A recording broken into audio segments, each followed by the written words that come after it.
Jadi selamat pagi, siang, sore teman-teman. Jadi aku akan mulai bahas tentang matematika bisnis. Bab soalnya itu adalah keseimbangan pasar teks proporsional. Jadi teman-teman nanti bisa baca ya di Google Drive-nya, dilampirin soalnya. Aku bacain. Hansori adalah konsultan keuangan yang sedang menganalisis mengenai harga dan kuantitas yang menyebutkan keseimbangan pasar dari produk beras merah. Dari hasil penelitiannya, diketahui fungsi permintaan dan penawarannya adalah sebagai berikut. Yang pertama, Q kuadrat sama dengan 36 min P, dan yang kedua adalah 2Q sama dengan P min 1. Berdasarkan fungsi tersebut, jawablah pertanyaan berikut. Ada 3 pertanyaan. Yang pertama, kita disuruh buat keseimbangan pasar sebelum dan sesudah pajak, di mana tingkat pajaknya itu adalah 50%. Dan di soal kedua, kita disuruh menentukan pajak yang ditanggung oleh konsumen, produsen, dan total pajak yang diterima oleh pemerintah. Dan yang terakhir adalah gambarkan grafik keseimbangan pasar. Oke, jadi yang pertama itu kita bisa dapat equation atau persamaannya itu adalah Q kuadrat sama dengan 36 min P. Dan yang kedua itu adalah 2Q sama dengan P min 1. Nah, di sini kan kita nggak tahu nih yang mana keseimbangan pasar atau equation yang mana yang supply, yang mana demand. Nah, untuk cara cepatnya, kalian nih lihat bagian mana yang nggak ada kuadratnya. Kalau Q kan ada kuadratnya, berarti kita bisa buat persamaannya dalam P sama dengan. Di sini P sama dengannya adalah 36 min Q kuadrat. Dan satunya adalah 2Q plus 1. Nah, gimana cari tahu dia demand atau supply-nya? Jadi, kalau misalnya persamaannya ini adalah dalam P sama dengan, kalau P sama dengan variabel Q-nya minus, itu adalah demand. Ini cara cepatnya ya. Dan kalau misalnya dalam P sama dengan Q-nya adalah positif, berarti dia adalah supply. Kalau misalnya teman-teman mau tahu atau kurang yakin dengan cara cepat ini, teman-teman bisa membuat kayak titiknya. Misalnya kayak gini. Misalnya saat Q-nya 0. Misalnya kita pakai persamaan ini ya. Kita pakai persamaan yang atas nih. Kita belum tahu nih ceritanya dia demand atau supply. Jadi 36 min Q kuadrat. Ya udah, kita masukin. Kalau Q-nya 0, berarti kan P-nya 36. Kalau Q-nya 1, dia berarti 35. Kalau Q-nya 2, itu dia 32. Nah, kita tinggal bentuk aja grafiknya nih, masukin. Ini P, ini Q. Pada saat titik Q-nya 0, dia itu P-nya 36 di sini. Dan saat dia Q-nya 1, dia ini 35. Dia titiknya di sini. Dan saat dia titiknya 2, dia di sini 32. Pokoknya jadinya kan kayak gini kurang lebih ya teman-teman. Nah, kalau yang kita tahu kalau grafiknya miring seperti ini, dia itu adalah demand, bentuk fungsi demand. Berarti ya salah satunya yang ininya adalah supply. Kayak gitu ya teman-teman. Nah, kita pertama disuruh cari keseimbangan sebelum pajak.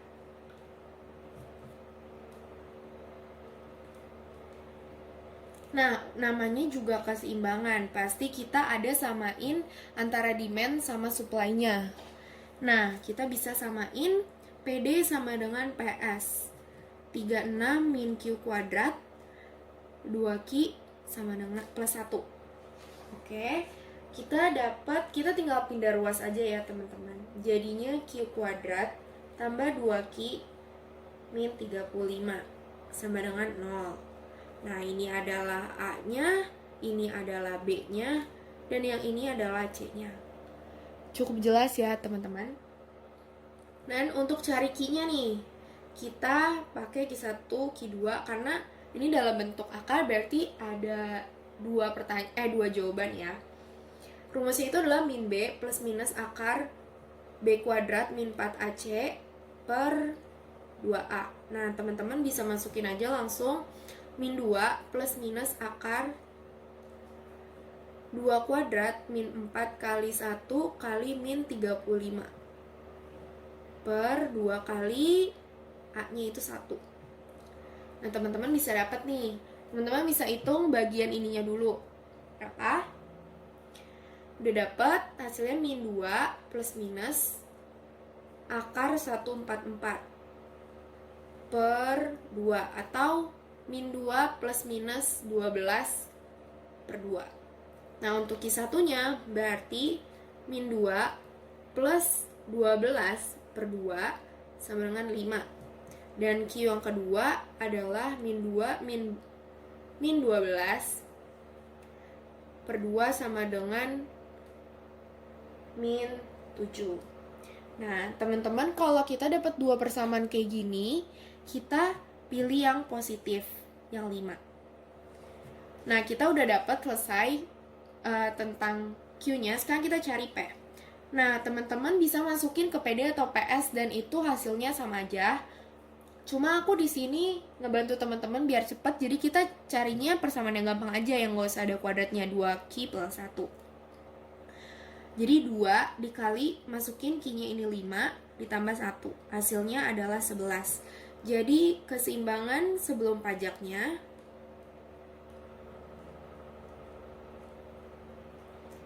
itu adalah 5,11.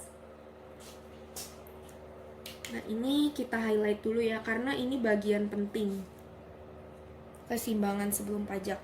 Teman-teman, untuk keseimbangan sesudah pajaknya, teman-teman cukup ubah fungsi yang berhubungan dengan supply-nya. Kayak di sini kan ada 2Q plus 1.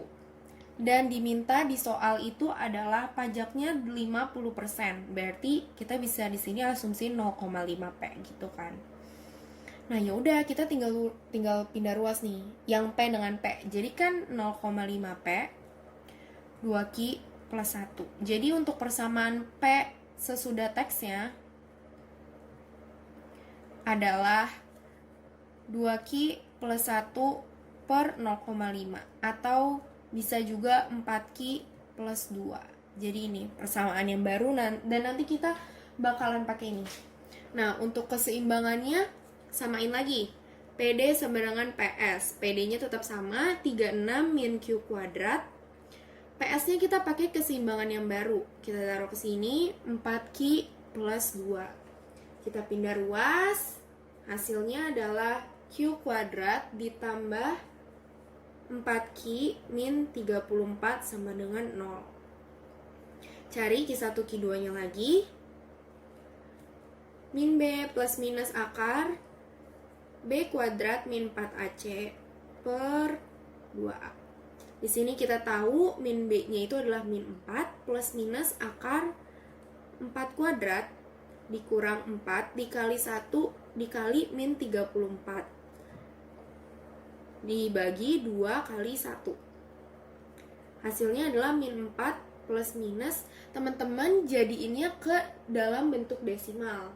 Nah, di sini hasil di kalkulator adalah untuk akarnya 12,32 per 2.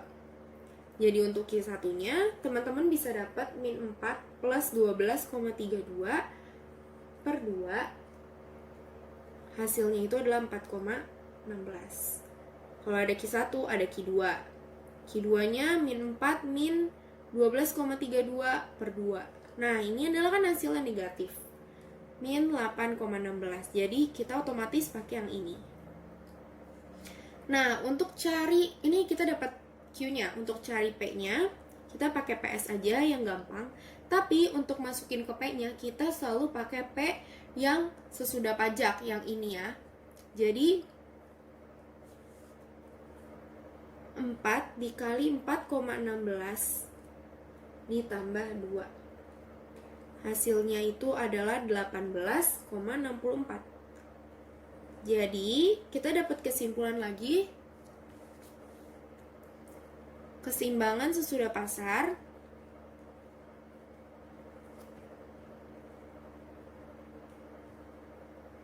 itu kita dapat titik keseimbangan pasar sesudah teks ya ini.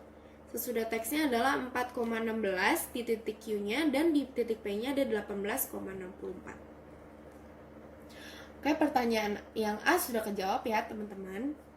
Nah, kita mau ke pertanyaan selanjutnya. Untuk pertanyaan selanjutnya ditanya, tentukan besarnya pajak yang ditanggung oleh konsumen, produsen, dan juga total pajak yang diterima oleh pemerintah.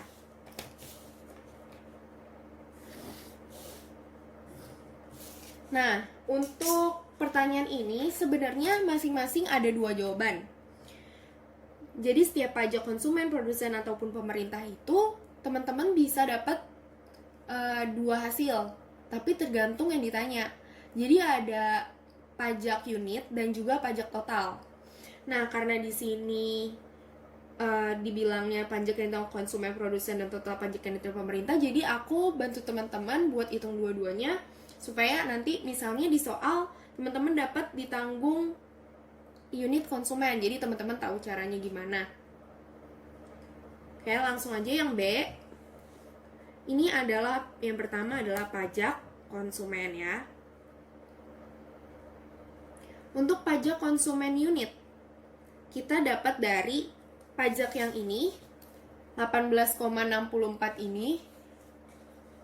18,64 ini kita kurangin dengan pajak keseimbangan sebelum pajak yang ada di price supply-nya. Jadi 18,64 dikurang 11, hasilnya 7,64. Nah, ini adalah pajak unit konsumen. Untuk total, berarti teman-teman langsung aja 7,64 dikali kuantiti setelah dihitung pajaknya. Nih, kita udah dapat tadi kuantitinya adalah 4,16. Berarti langsung aja 7,64 kali 4,16 jadi 31,78. Nah, teman-teman, kalau kuncinya dibilang total berarti itu adalah P kali Q. P setelah pajaknya dan juga kuantiti setelah pajaknya. Begitu juga sama dengan pajak yang produsen. Untuk unit, nah dia perhitungannya agak berbeda nih. Jadi karena dibilang tadi pajaknya adalah 50%, maka kita 50% dikali 18,64 baru dikurang 7,64. 7,64 dari mana? Ini dari si pajak konsumen ini. Nah, kita bisa dapat hasilnya itu adalah 1,68. Dan untuk totalnya, berarti teman-teman bisa aja langsung dari 1,68 kembali lagi dikaliin dengan kuantiti setelah pajaknya, yaitu 4,16. Hasilnya adalah 6,98. Yang ketiga adalah pajak yang diterima pemerintah.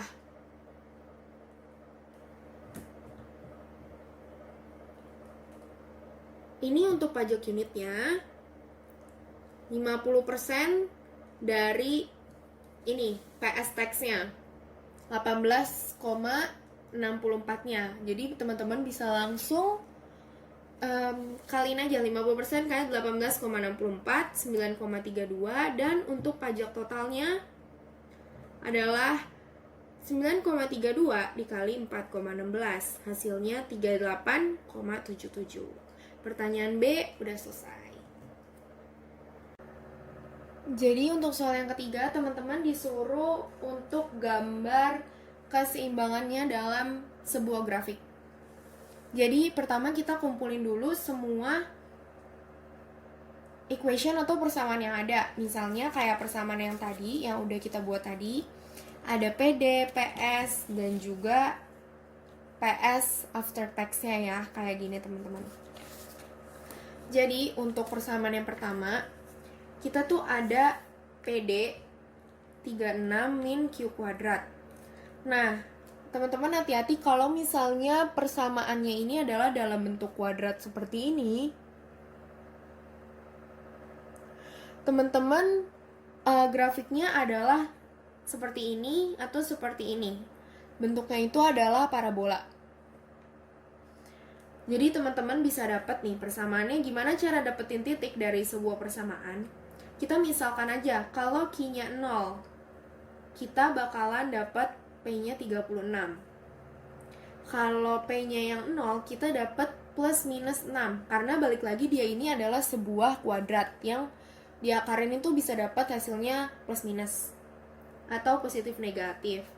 Nah, untuk PS-nya ini ada 2Q plus 1. Ini tadi persamaan yang ada di sebelah sini ya teman-teman, yang tadi udah kita kerjain sebelumnya. Persamaannya itu kita misalin, kalau Q-nya 0 kita dapat P-nya 1, dan kalau P-nya 0 kita dapetin hasilnya min setengah. Dan jangan lupa kita punya PS tax yang tadi, yang ditambah 0,5 tadi. Persamaannya 4Q plus 2, kalau Q-nya 0, P-nya sama dengan 2. Kalau P-nya yang 0, kita dapat hasilnya min setengah. Nah, jangan lupa juga teman-teman kita punya namanya keseimbangan sebelum pajak tadi. Itu dapat 5,11. Ini kita udah dapat sebelumnya. Dan keseimbangan sesudah pajak, kita dapat titiknya 4,16, 18,64. Nah, langsung aja dibuat garisnya.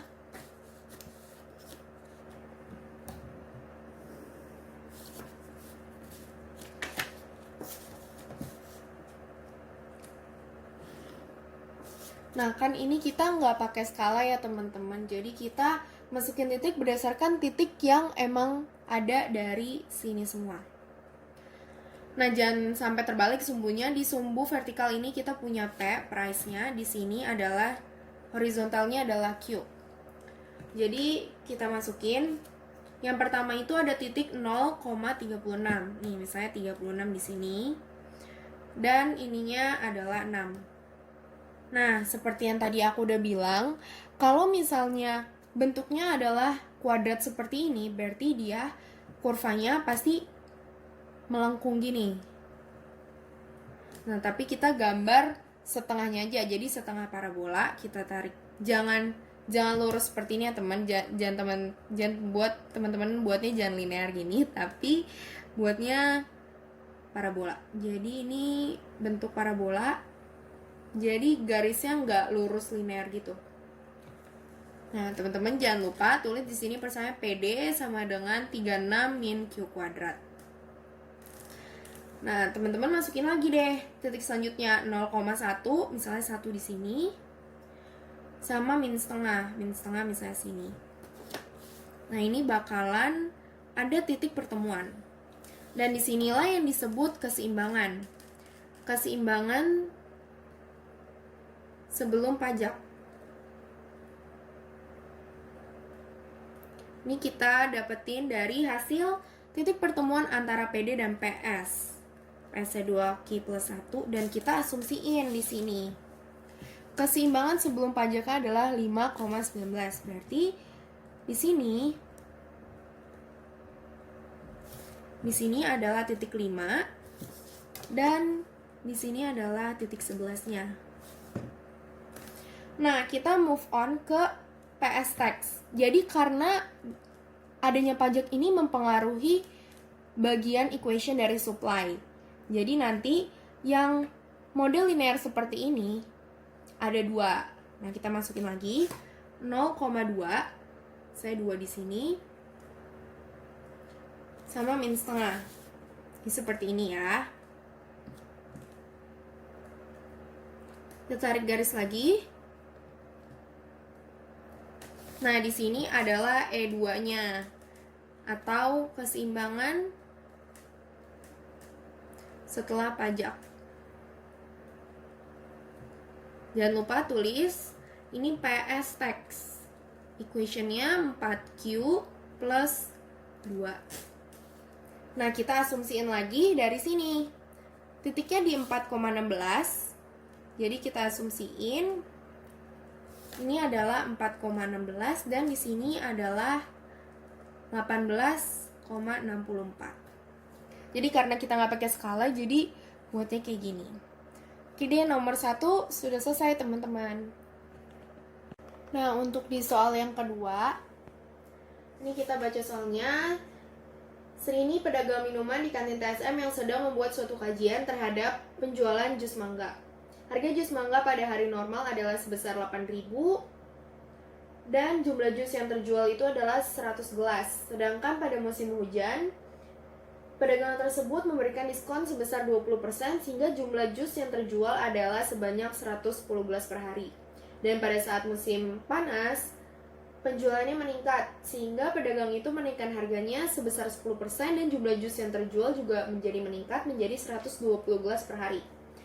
Dan pertanyaannya adalah tentukan fungsi permintaan dan juga fungsi penawaran. Yang kedua, jika ada pajak sebesar 100 per gelas, tentukan keseimbangan pasar sebelum dan sesudah pajak. Yang ketiga, tentukan besarnya pajak yang ditanggung konsumen dan produsen. Yang keempat, tentukan besarnya pajak yang diterima pemerintah. Dan yang terakhir adalah gambarkan kondisi tersebut. Teman-teman, kalau misalnya dapat soal cerita seperti itu, teman-teman bisa pakai rumusnya itu adalah P min P1 per P2 min P1 Q min Q1 per Q2 min Q1. Nah, ini teman-teman bisa ingat-ingat terus rumusnya.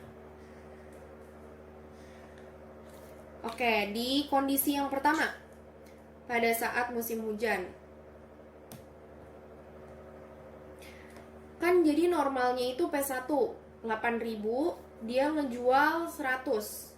Pada saat musim hujan atau P2-nya, dia itu menurunkan harganya. Dia ngasih diskon 20%. Jadi kita bisa 8.000 kali 80%. Jadi 6.400 dan Q2-nya 110. Tinggal masukin ke rumus yang ini. P min 8.000 per 6.400 dikurang 8.000 sama dengan Q min 100 per 110 min 100. Hasilnya adalah P min 8.000 min 1.600 sama dengan Q min 100 per 10. Ini tinggal dikali silang, jadi 10P min 80.000 sama dengan min 1.600 Q plus 160.000. Nah, ini dibagi 10 semua, jadi P min 8.000 sama dengan min 160 Q ditambah 16.000. Jadi hasilnya adalah min 160 Q ditambah 24.000. Nah, kan kita udah dapet nih satu persamaan. Tapi kita masih nggak tahu nih dia itu demand atau supply. Seperti yang aku udah bilang di soal sebelumnya, kalau misalnya dalam bentuk P sama dengannya adalah variabel Q-nya adalah negatif, maka kita bisa tulis ini adalah sebagai demand. Berarti kita tinggal cari satu persamaan lagi. Kita dapat dari si musim panas ini. P1-nya tetap 8.000 dan dia berhasil ngejual sebanyak 100. Dan P2-nya dia naikin 10%, jadi 110% dari harga 8.000 ini. Jadi 8.800. Dan Q2-nya itu dia berhasil ngejual 120. Kita masukin lagi P min 8.000 per 8.800 dikurang 8.000 Q min 100 per 120 min 100. Masukin ke rumus yang ini tadi. Kita tinggal kurangin.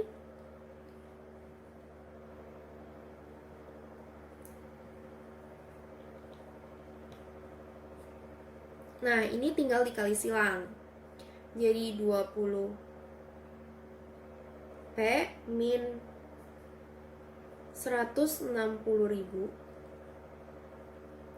sama dengan 800 Q min 80.000.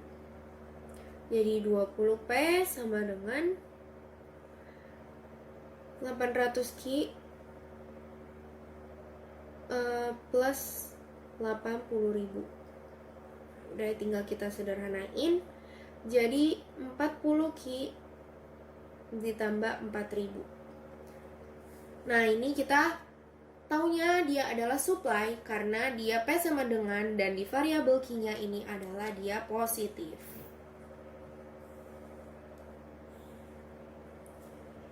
Kayak gitu, dan kita lanjut ke soal yang kedua. Kita disuruh diminta keseimbangan sebelum pajak.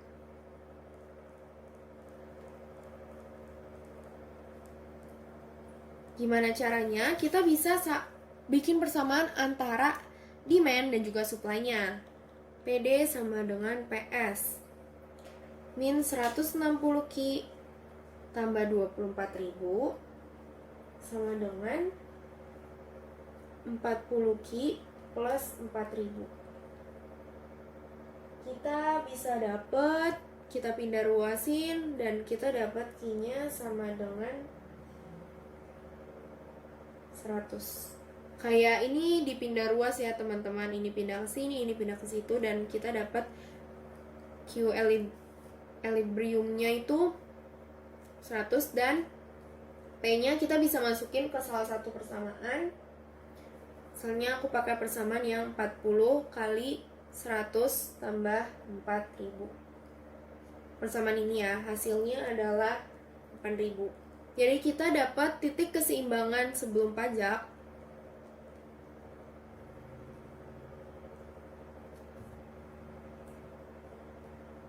adalah di titik 100,8000. Dan sekarang kita cari ini keseimbangan sebelum pajak, ini keseimbangan setelah pajak.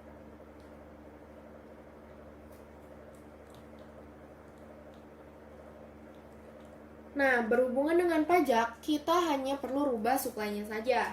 Dan dia dibilang di sini dia ada pajaknya sebesar 100 per gelas. Berarti PS-nya berubah dari sini, dari 40 Ki tambah 4000, kita tambahin 100. Jadi PS yang baru, PS tax-nya ini adalah 40 Ki tambah 4100.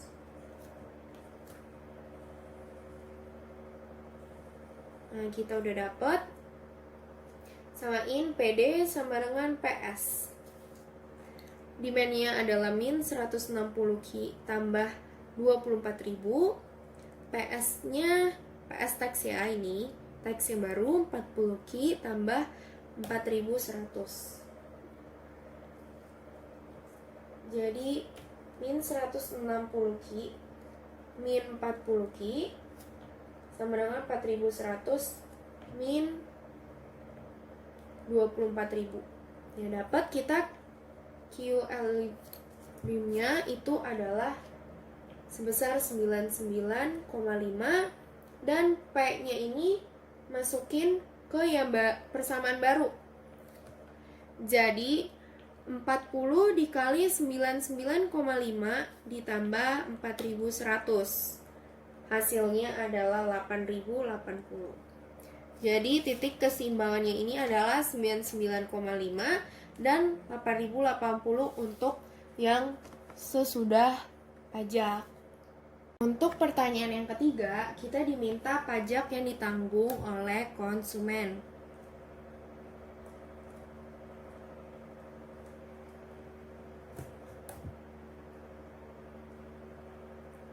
Nah, pajak yang ditanggung oleh konsumen ini untuk unitnya kita bisa dapat dari hasil pengurangan antara PS tax ini dengan yang sebelum tax. Jadi untuk unitnya kita bisa kurangin antara 8080 dengan 8000. Hasilnya adalah 80 dan untuk totalnya adalah 80 dikali banyaknya setelah pajak. Banyaknya setelah pajak adalah 99,5. Jadi 80 kali 99,5 hasilnya adalah 7960.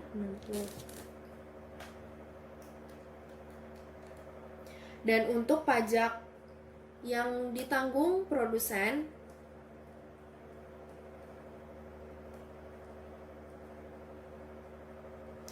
untuk unitnya kita bisa dapat dari 100 yang diketahui di soal dikurang yang dari si konsumen ini. Pajak produsen selalu seperti itu, selalu dikurang yang dihasilin dari unit konsumennya. Pajak 20, dan untuk totalnya kita bisa langsung 20 dikali kuantiti setelah pajaknya, yaitu 99,5. Hasilnya adalah 1990. Dan pertanyaan yang D, pajak yang diterima oleh pemerintah dari segi unitnya adalah 100, dan dari totalnya adalah tinggal 100 dikali 99,5. Hasilnya 9.950. Nah, ini demikian kita dapat total unit, total produsen, unit produsen, total konsumen, dan unit konsumen.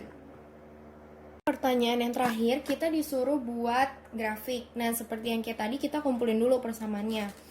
PD dari yang ini 160 Ki tambah 24.000. Nah, kalau misalnya Ki-nya sama dengan 0, P-nya 24.000. Kalau misalnya P-nya sama dengan 0, maka Ki-nya itu adalah 150. Dan kita kumpulin lagi dari sini juga, dari PS itu 40 Ki ditambah 4.000. Jadi kalau Ki-nya sama dengan 0, maka P-nya itu adalah 4.000. Dan kalau P-nya sama dengan 0, maka Ki-nya adalah min 100. Dan PS teksnya, jangan lupa, ini dari hasil persamaan yang baru tadi, 40 Ki ditambah 4.100. Jika Ki-nya 0, maka P-nya 4.100. Dan kalau misalnya P-nya 0, maka kita dapat hasil Ki-nya 102,5. Min 102,5. Nah, jangan lupa keseimbangan sebelum teks. Kita dapat nih titiknya tadi 100,8.000. Meanwhile, keseimbangan sesudah pajaknya itu adalah 99,5, 8.080. Udah deh, kita tinggal buat dan masukin titik-titiknya. Dari titik yang pertama itu adalah 24.000. Ini P, ini Q. 24.000 dan 150. Berarti ya taruh 24.000 di sini. Kita nggak pakai skala, jadi kita estimasi aja. Kita tarik garis. Dan di sini adalah PD-nya. Min 160 Ki tambah 24.000. Dan kita move on ke sini adalah 0,4.000 dan min 100,0. Coba taruh min 100 di sini dan 4.000 di bagian sini. Kita tarik garis lagi. Nah, kita dapat di sini adalah keseimbangan yang pertama sebelum teks. Dengan PS-nya adalah 40 Ki tambah 4.000. Dan yang kedua ada 0,4100, jadi 4.100 di sini. Dan 102,5, min 102,5 kira-kira di sini ya, min 102,5. Kita tarik garis.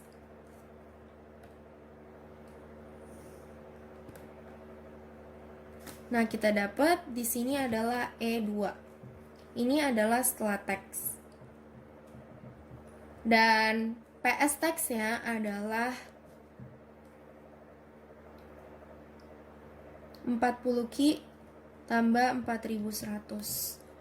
Nah, jangan lupa kita nih pasang E1-nya. E1-nya itu tadi kan sebelum pajak. Ini titiknya 100, di sini 8.000. Sedangkan di E2-nya adalah 99,5. 99,5 di sininya adalah 8100, naik atas dikit. Nah, kalian dalam membuat grafik juga harus make sense. Jangan sampai E2-nya malah ada di sebelah kanannya S1. Nanti kuantitinya kan semakin ke kanan semakin besar, jadi kalian harus tetap perhatiin juga. Jangan sampai salah, apalagi karena kita nggak pakai skala. Seperti itu, dan pertanyaannya udah selesai. Thank you semuanya, good luck UTS-nya. Terima kasih.